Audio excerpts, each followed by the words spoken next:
Então, o que eu quero dizer com isso? O neopentecostalismo está produzindo um tipo de crente híbrido. Ele é meio crente, meio ímpio.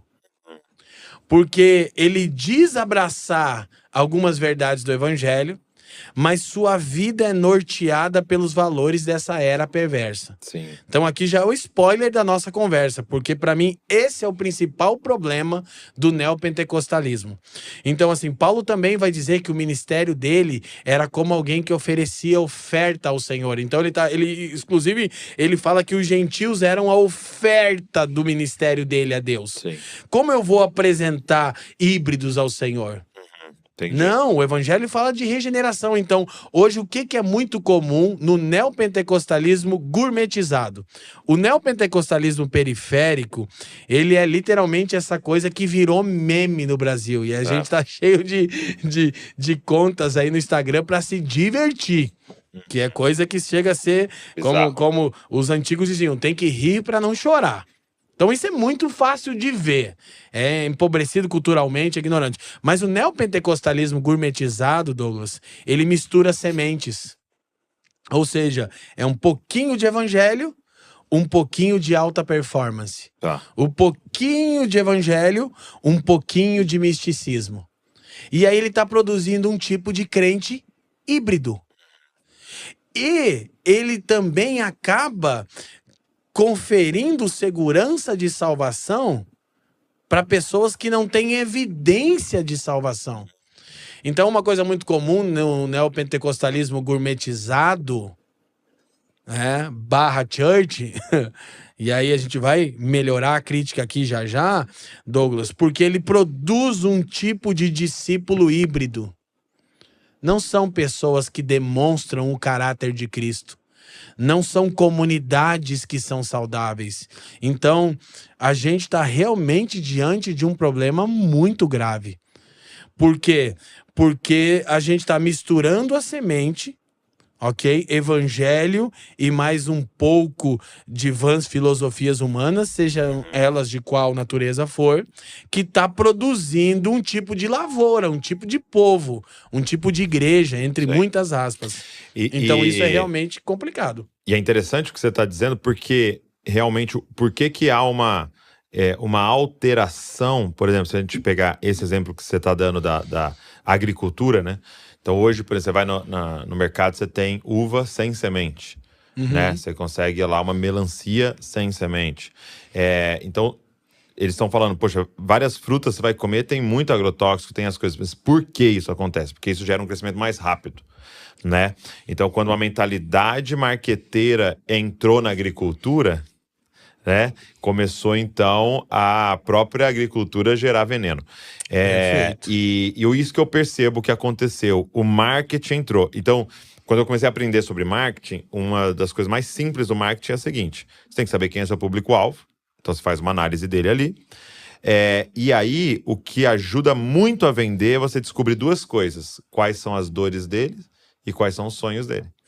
Se eu der um alívio às dores, ele vai comprar. Se eu der uma solução ou como alcançar o sonho, ele vai comprar. E aí eu começo a organizar, então, não ao redor da verdade, mas da necessidade dele. Entendeu? E aí eu percebo que o neopentecostal comprou essa lógica, né? Ele adota essa lógica pensando, poxa, a gente quer trazer mais gente, a gente quer evangelizar o Brasil, a gente quer alcançar as pessoas. Então a pergunta, o que elas querem? Vamos oferecer para elas. Misturando sementes, né? Qual é a dor delas? Entendeu? Qual é a dor delas? Então, né, vamos então tirar essa dor dela. Entendeu? E mesmo que a Bíblia não esteja falando exatamente isso, né? E aí é o que você falou, eu tenho metade essa isca e metade o evangelho, e eu fico tentando, só que se eu trouxe com essa técnica, eu tenho que sustentar com essa técnica. Sim. Então eu preciso manter, porque se, vamos dizer, que alguém fosse lá e fizesse um evento evangelístico que parecesse aquilo, aí a pessoa chegou, beleza, mas aí ela entra na realidade, e aí fica se quiser, beleza, mas aí eu preciso sustentar com essa técnica, né? E aí tem gente há 10, 15, 20 anos né, comendo essa mesma coisa, né? Que Perfeito. tem a ver com ela ainda no centro da vida dela, né? Não entendendo Jesus como Senhor. Eu ainda preciso ficar fazendo as vontades dela, né? E chamando de evangelho. Perfeito. Nesse texto de Deuteronômio, Douglas, ele é tão interessante. Eu vou ler o texto aqui Uhum. para a gente fazer essas aplicações. Então, a maneira com a qual você colocou para mim traduz muito bem aquilo que eu estava procurando encontrar as palavras corretas. Então, em Deuteronômio 22, onde nós encontramos essas 3 leis, elas são interessantes se elas forem aplicadas à luz do Novo Testamento. O verso 8 diz assim: quando edificares uma casa nova, far-lhe-ás no terraço um parapeito, para que nela não ponhas culpa de sangue, se alguém de algum modo cair dela. 9. Não semearás a tua vinha com 2 espécies de semente, para que não degenere o fruto da semente que semeastes e a messe ou a novidade da vinha. 10. Não lavrarás conjunta de boi e jumento. Então é interessante se a gente aplicar isso sem ferir o contexto, que são leis práticas para a vida e para a agricultura e para as questões civis. Primeiro, então, como a gente começou com o verso 9, misturar as sementes produz uma lavoura híbrida. Sim. Nós estamos misturando o evangelho e vãs filosofias humanas, sincretismo, fusões de concepções religiosas. Essa é a marca distintiva do neopentecostalismo. Ok, entendi. Ok? Um pouco de evangelho e um pouco de vãs filosofias. Segundo, ele diz que quando você construísse uma casa, você tinha que construir um parapeito enquanto estava construindo ela, para que alguém desavisado, porventura, não caísse. E você seria culpado do sangue daquele ignorante. Se a gente aplicar de novo ao fato de que a igreja não só é comparada com uma lavoura, mas também com um edifício, Sim. nós podemos falar que o parapeito é a ortodoxia.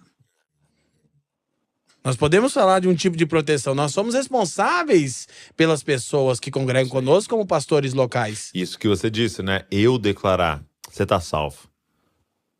É muito grave isso. É uma das quedas mais terríveis, Há alguma né? coisa pior do que você conferir certeza de salvação a alguém que está debaixo da ira de Deus, Douglas? Porque se alguém frequenta um templo religioso e escuta um evangelho que é híbrido, então, assim, o parapeito é a ortodoxia, ok? E aí, depois no 10 ele diz, então, não lavrarás conjunta de boi e de jumento. Eu sempre também gosto de novo dessa aplicação, que sem ferir o contexto. Gente, você não podia colocar animais de diferente estatura para arar a terra. Era o jogo desigual, né? O jogo desigual. Por quê? Por uma coisa, primeiro, óbvia. Se você colocar um boi, um animal de maior estatura e força, do lado de um jumento para arar a terra, o boi vai estrangulá-lo. Porque é a canga, né? O jugo. E o jumento tende a ir para trás, né? Sim. E o boi para frente. Cristo nos convidou a tomar o seu jugo. Isso. Ou seja, o problema é que nós não somos da mesma natureza dele porque estamos ouvindo o evangelho híbrido. A gente não tem estatura espiritual para caminhar ao lado do Senhor no dia do sofrimento, porque a gente ouviu um evangelho que, inclusive, já que eu mencionei, o grande slogan da Igreja Universal, inclusive em outros países, ela é conhecida como "pare de sofrer".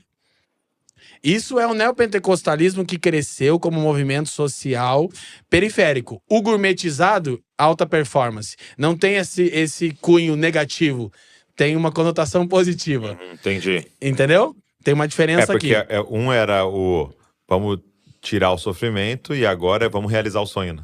Pronto, perfeito. É a outra face do marketing, né? Perfeito. Então é interessante de pensar que esses cristãos híbridos, oriundos de um evangelho híbrido, não caminham ao lado do Cristo de Deus frente ao sofrimento, às angústias, à complexidade da existência, porque eles ouviram um evangelho híbrido. Então, sem de novo ferir o contexto, que o neopentecostalismo faz isso, traz muitas interpretações que não encontram amparo nenhum nas escrituras. Então, são leis práticas para Israel, mas elas são perfeitamente aplicadas a essa verdade da realidade espiritual da nova aliança. Então, se a gente pegar essa deixa, eu diria o seguinte, pensando no parapeito, na proteção. Tá. Ortodoxia cristã.